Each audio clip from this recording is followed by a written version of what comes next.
সময়ের সঙ্গে সঙ্গেই ডিজিটাল লেনদেনের তুলনায় নগদে লেনদেন যেন ক্রমেই পিছিয়ে পড়ছে।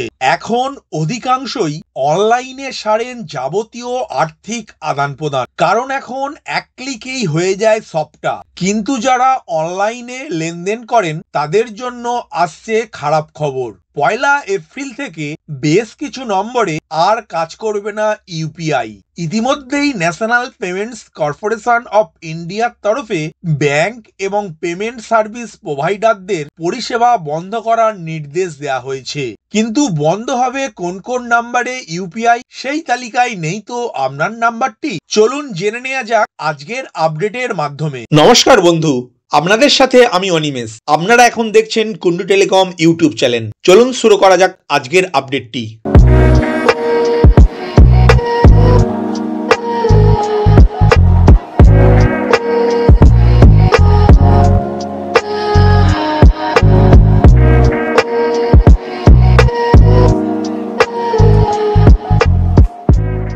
চলতি বছরের 1 এপ্রিল থেকে বদলাচ্ছে ইউনিফাইড পেমেন্টস ইন্টারফেস বা ইউপিআই এর নিয়ম।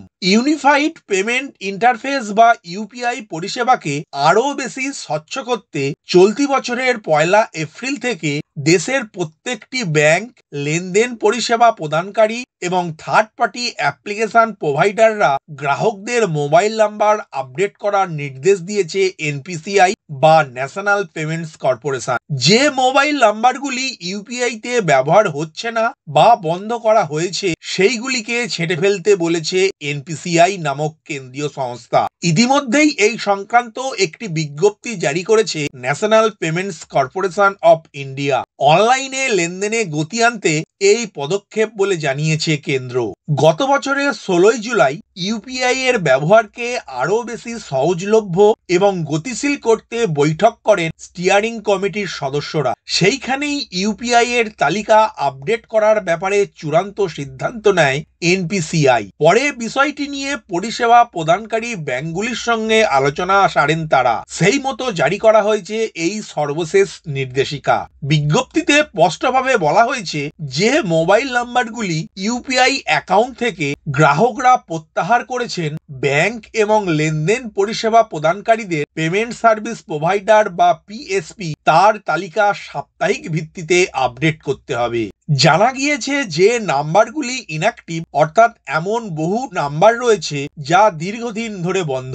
ধরুন কোনো নাম্বার আপনি ব্যবহার করতেন কিন্তু একটা সময়ের পর তা বন্ধ করে দিয়েছেন, কিন্তু ওই নাম্বারে ইউপিআই আইডি রয়ে গিয়েছে, তা দিয়ে নিয়মিত লেনদেনও করছেন। অনেক ক্ষেত্রে আবার অন্য লোকের নামে চালুও হয়ে গিয়েছে ওই বন্ধ হয়ে যাওয়া নাম্বার। কেউ আবার দীর্ঘদিন ধরে রিচার্জ করেন না, ফলে বন্ধ ইনকামিং ও আউটগোয়িং। এই সমস্ত নাম্বারের ক্ষেত্রে ইউপিআই আইডি হ্যাক করা অত্যন্ত সহজ, ফলে যে কেউ যে কোনো মুহূর্তে প্রতারকদের ফাঁদে পড়তে পারেন। সে কথা মাথায় রেখেই বেশ কিছু নাম্বার বেছে নেওয়া হয়েছে আগামী মাস থেকে যেগুলিতে আর কাজ করবে না অনলাইন লেনদেন বা ইউপিআই। কিভাবে বুঝবেন আপনার নাম্বারটি এই তালিকায় রয়েছে কিনা? প্রথমত, ব্যাংক এবং পিএসপি গুলি পর্যায়ক্রমে নিষ্ক্রিয়, পুনর্নির্ধারিত বা নিষ্ক্রিয় মোবাইল নাম্বারগুলিকে চিহ্নিত করবে, তারপরে সরিয়ে দেবে। দ্বিতীয়ত, যাদের নাম্বার সরিয়ে ফেলার সিদ্ধান্ত নেওয়া হবে প্রথমে তাদের কাছে নোটিফিকেশন যাবে। তৃতীয়ত,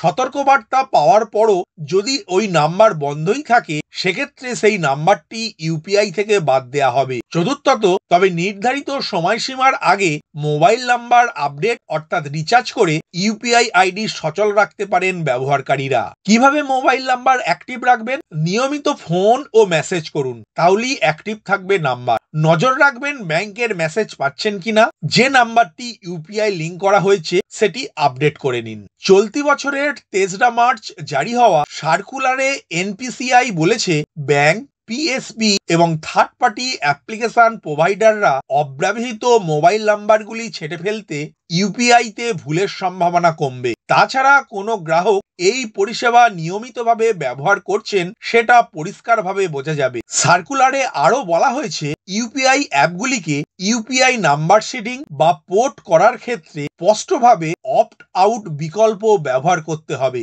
এ ব্যাপারে গ্রাহকদের সম্মতি বাধ্যতামূলক, অন্যথায় এই বিকল্প ব্যবহার করা যাবে না। সুতরাং আজকের আপডেটের মাধ্যমে আশা করি আপনাদেরকে বোঝাতে পারলাম, আপনি যদি কোনো ইউপিআই অ্যাপ ব্যবহার করেন আর্থিক লেনদেন করার জন্য, কিন্তু যে মোবাইল নাম্বারটি দিয়ে ইউপিআই অ্যাপ ওপেন করেছিলেন সেটি যদি দীর্ঘদিন রিচার্জ না করে থাকেন, তাহলে এনপিসিআই আপনার ইউপিআই সার্ভিস বন্ধ করবে। আর আপনার ইউপিআই সার্ভিস যাতে বন্ধ না হয় তার জন্য আপনাকে ওই মোবাইল নাম্বারটি নিয়মিত রিচার্জ করতে হবে। ভিডিওটি প্রথম থেকে শেষ পর্যন্ত দেখার জন্য ধন্যবাদ।